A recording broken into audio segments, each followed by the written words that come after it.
Hi everyone. आज हम महायज्ञ का पुरस्कार पाठ का वाचन करेंगे। साथ में वाचन करें, उच्चारण की त्रुटियां दूर होंगी। महायज्ञ का पुरस्कार। एक धनी सेठ थे, अत्यंत विनम्र और उदार, धर्मपरायण इतने कि कोई साधु संत उनके द्वार से निराश न लौटता, भरपेट भोजन पाता।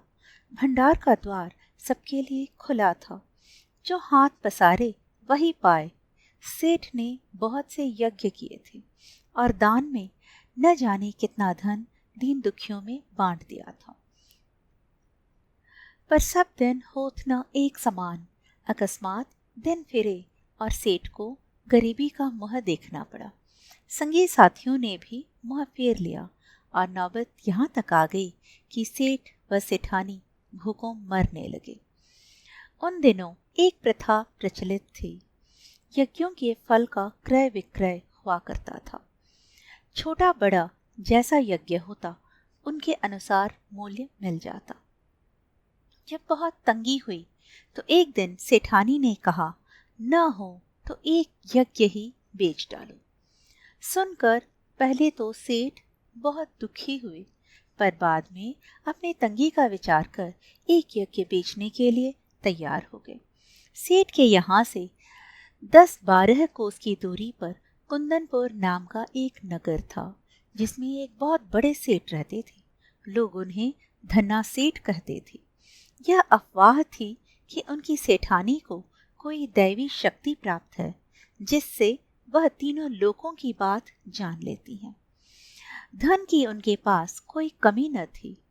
विपदग्रस्त सेठ ने उन्हीं के हाथ एक यज्ञ बेचने का विचार किया।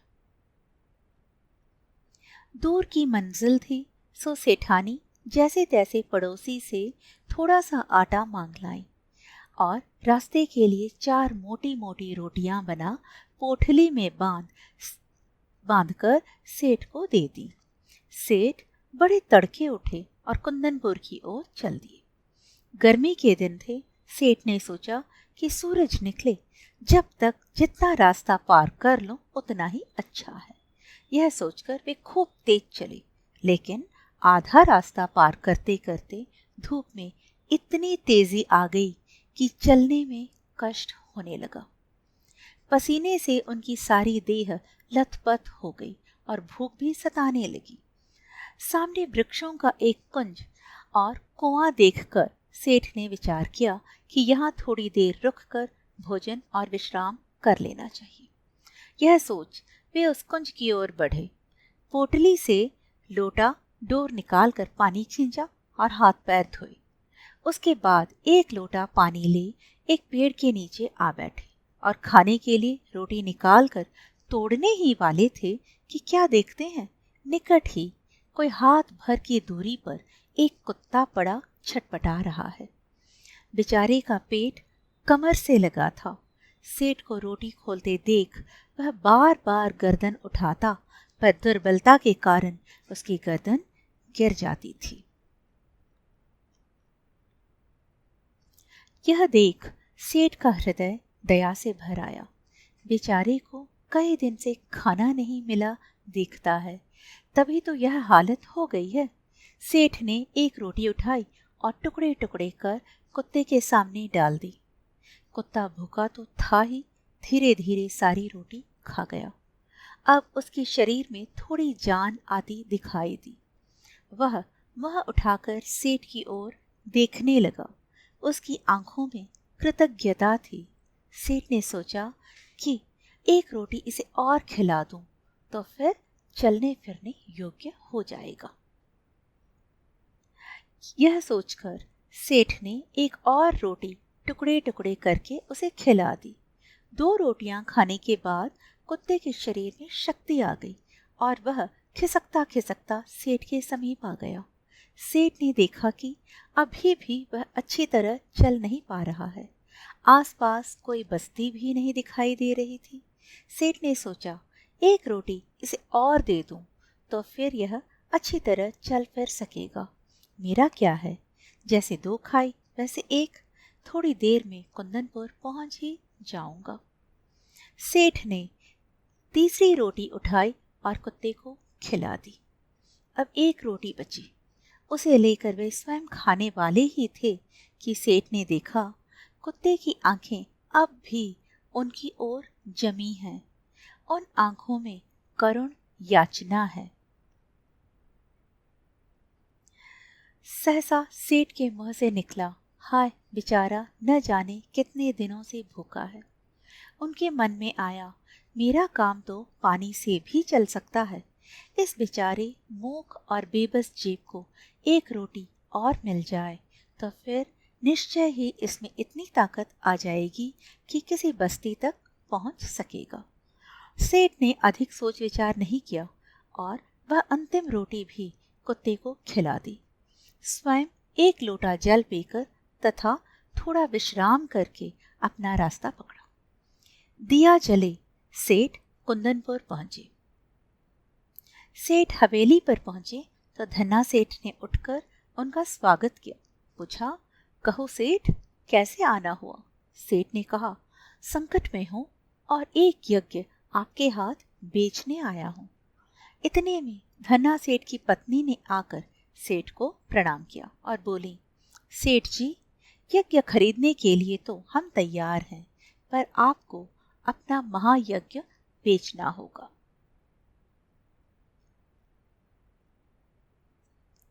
महायज्ञ? सेठ ने आश्चर्य से कहा, हाँ, वही जो आज आपने किया। धन्ना सेठ की पत्नी ने कहा।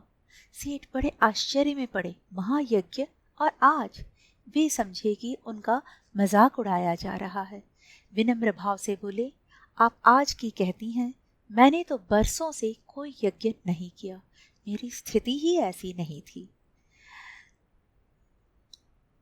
धन्ना सेठ की पत्नी ने गंभीर भाव से कहा, नहीं सेठ, आज आपने भारी यज्ञ किया है महाराज, उसे बेचोगे तो हम खरीद लेंगे, नहीं तो नहीं।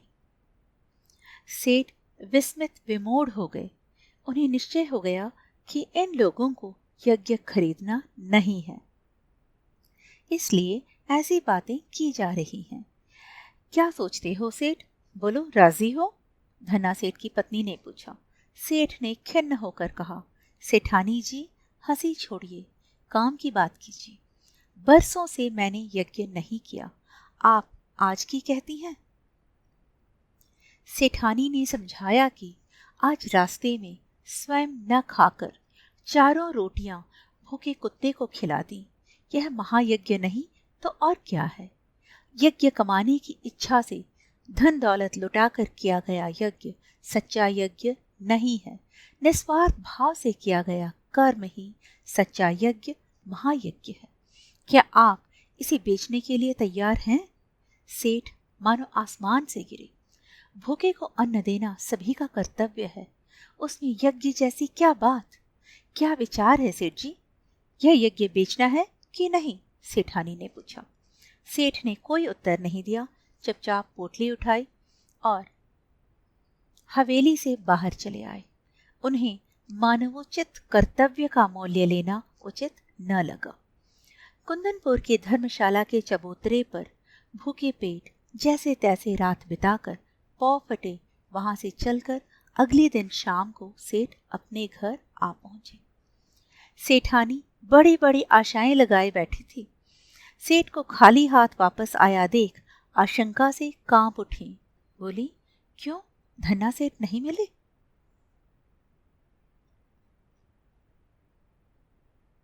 सेठ ने आद्योपांत सारी कथा सुनाई। सुनकर सेठानी की सारी वेदना जाने कहां विलीन हो गई। हृदय उल्लसित हो उठा। विपत्ति में भी सेठ ने धर्म नहीं छोड़ा। धन्य है मेरी पति। सेठ के चरणों की रज मस्तक पर लगाते हुए बोली, धीरज रखें, भगवान सब भला करेंगे। रात का अंधेरा फैलता जा रहा था।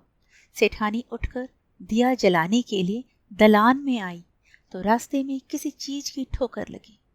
गिरते गिरते बची, संभल कर आली तक पहुंची और दिया जलाकर नीचे की ओर निगाह डाली तो देखा कि दहलीज के सहारे एक पत्थर ऊंचा हो गया है, जिसके बीचों बीच एक लोहे का कुंदा लगा है।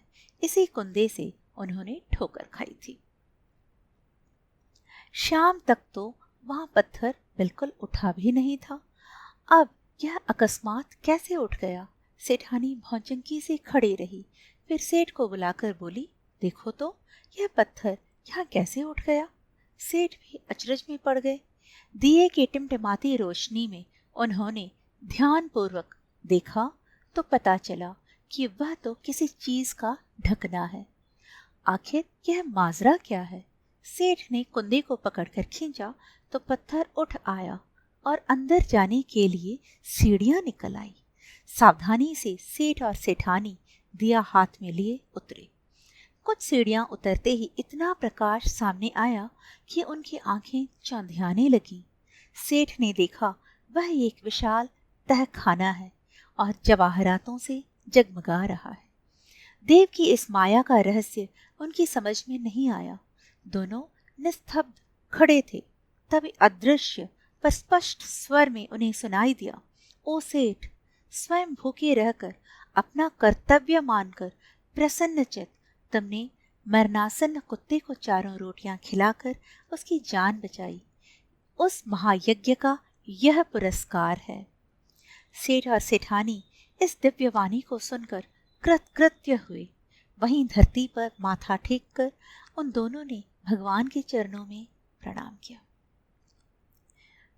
कहानीकार हैं यशपाल। धन्यवाद।